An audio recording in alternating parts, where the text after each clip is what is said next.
quick intro. I am Latherhog, aka John. With me is my esteemed guest, Indeed. OnePassBlou. You might know him from the Canadian Mafia show over on Instagram, happening every other week. Hold on, I have a little card.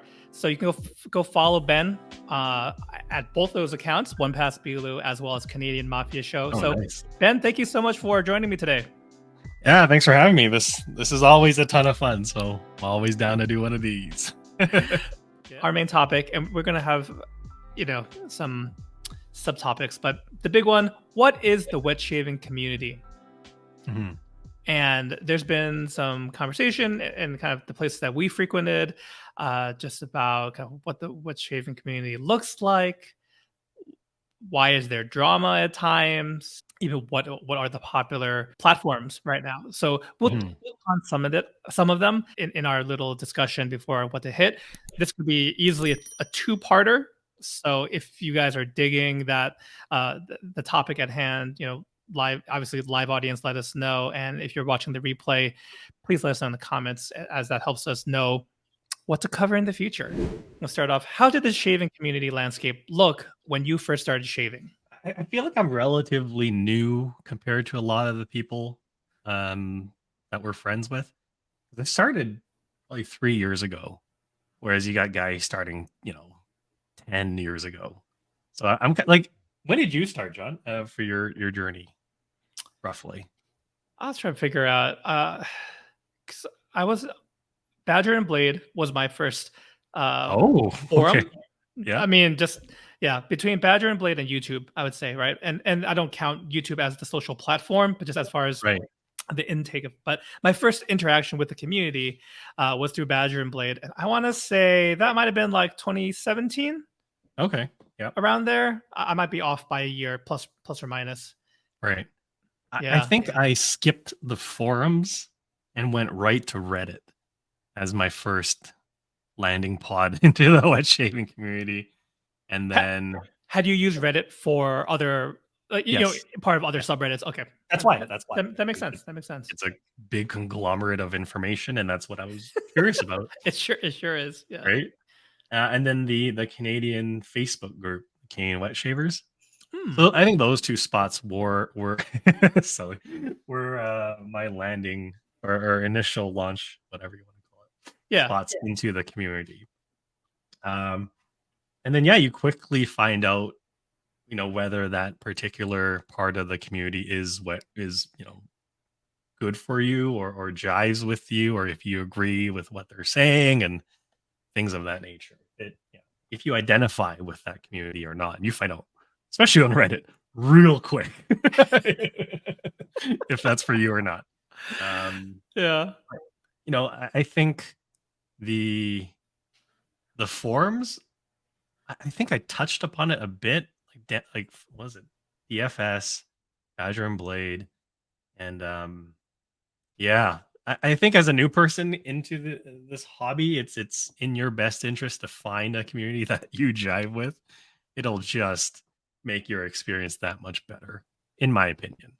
Because it's easy to fall into a community, adopt certain norms, and then think that, that's representative of the entire community. I guess when we say community, we mean it at different scales or different subsets, right? It's really easy to adopt certain norms for good or for bad, and that may influence kind of the view in which you view the hobby, right? And that could lead to good or bad things. But anyway, to answer before I go too off course, Reddit, Facebook, I'd say were the two big ones. Okay. I can elaborate too. So even though I was on there for a year, maybe not quite a year, it's a great place. Badger and Blade is a great place for just information, especially as I'm looking into the history of things. But as far as like stuff for the artisan scene and others, I didn't really get to know more about that until I joined Facebook. And I think at that time, my first Facebook group was the Shave Market. That was much better Facebook was much better as far as like finding that community feeling. Like the first group buy was made by at that time, Mickey Lee Soapworks, who had a fantastic product and was very active in actually on multiple platforms. They were active, as well as like my first like custom brush, or sorry, like a group brush too. Was from that same release. It was a dupe of Drakkar Noir. Panty dropper. It was panty dropper. Yeah. Oh, that term. But yeah, except I think they translated panty dropper into. I don't know. Sorry, they translated the shave market into like Latin or something. That was the name of the soap. But yeah, and that's a buy and sell group, I assume, or was it? No, it was just a normal like community group that had quite. I think there's a lot of people from the United States Northeast. So it kind of like, oh, you're only, like you're in New York. Oh, you're in Massachusetts. Like, it's kind of with a Canadian group. It's kind of, you kind of bond to by location. Sure. So I think we kind of touched upon the secondary question, right? Yeah. Or maybe not. Maybe it's a good lead into it. Has the community changed, or has your participation in certain communities changed? I think the enthusiast end has grown as of late. I think shaving just in general has grown, but especially the enthusiast end. I think we're doing a pretty good job in growing and getting new people in and getting them excited and all that. So, and I think that's the main goal for a lot of the communities that we're a part of is, first and foremost, like, let's make sure everyone that decides to join has a good experience, feels supported, and has a ton of fun with it. Has my participation in certain communities changed? For sure. For sure. Like, I don't think I frequent Reddit or the well, besides Canadian wet shavers, I do go on here and there, but no, definitely not the same communities I'm investing in today than I was 3 years ago. So yeah, that's my answer. How about you, John? It's changed over time too, and I've already mentioned, I started out on Badger and Blade, and it didn't have that community feel. Facebook then, but what happens in general to a lot of Facebook groups is as it decays, but that's much more negative than I mean. Like over the life of the group, as it kind of plateaus and then maybe declines, it just becomes a dumping ground of shave the days and not really not so much interaction, like, oh, what's everyone enjoying lately, or kind of those kind of little small prompts. And that's still the case. I think that's still the direction of a lot of Facebook group goes. What really matters are active moderators, active group members too, not just good moderation is also good, because drama's going to happen, and we talked a little bit about this offline, but like inevitably when you get a bunch of humans together, especially ones that who come from as different backgrounds as like if shavings are a common ground, everything else as far as like personal life and beliefs and whatnot can run the gamut, right? Yeah. So conflict's going to happen, and either you either shut it down, or then things like harassment can happen amongst it, and then inevitably people who are more like-minded kind of gravitate towards each other, but it doesn't mean like kind of putting down others and whatnot. So all that being said, that's what leads to some groups either splitting, like there's it just straight up like one camp goes with this person and starts a new group, and sometimes we've seen those new group flourish and overtake others. Sometimes the old group course corrects and new blood comes in and kind of things, whatever toxicity that might have been there before kind of evens out. So that's not, sorry, I don't know. I went way off on a different tangent. No. The crazy thing is though, like, let's say you have, the whole utilitarian versus enthusiast, right? But the crazy thing is the truth for both of those groups can be valid. And I was thinking about this the other day, like, the guys are like, oh, Arco's just as good as any artisanal offering, or you know what I mean? Like those guys just, right? It could be completely true to them, because there's certain guys that maybe have skin that's like super leathered. You know what I mean? So that they don't have they don't have the capabilities to test and to see the difference between the two, because are you saying the damage is done already? So like they could use like anything? Yeah, I mean, if your skin's not going to respond to certain ingredients because it's so leathered, then yeah, like Arco could be as good as an artisanal offering it, and it doesn't have anything different because your skin doesn't respond to those ingredients.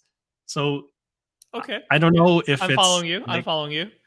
I don't know if it's an age thing or a sun exposure thing or a skin thing, but like the utilitarian group, and I'm totally stereotyping, I feel like is older than the enthusiast group, just in general. Like we're talking like 60, like the classic vintage shavers, right?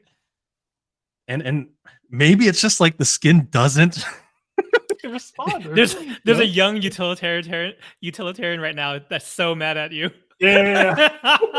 They're like 5 guys. But that's what I'm saying. Like that could be their truth, and that's the hill they'll die on because that's their experience, and it's completely valid. Absolutely. Whereas, you know, absolutely. Me with super sensitive skin, like I can tell, right? Like I'll get lit up or I'll get super dried out and flaky. So I was thinking about like maybe that's what it is. Just like there's just certain people that legitimately cannot perceive the difference, and that could be for scents too, right? Like, you know, some people love the scent, some people don't, and it's just because of how we're wired as humans and what we have in terms of capabilities to detect certain things. So I may be completely wrong in that sense, but it was just a thought that occurred to me not too long ago.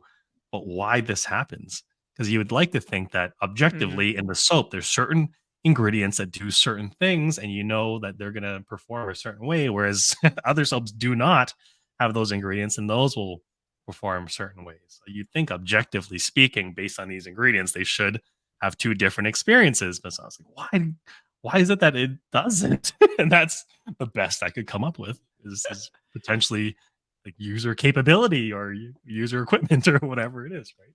And that could lead to like this, like, you know, divergence of opinion.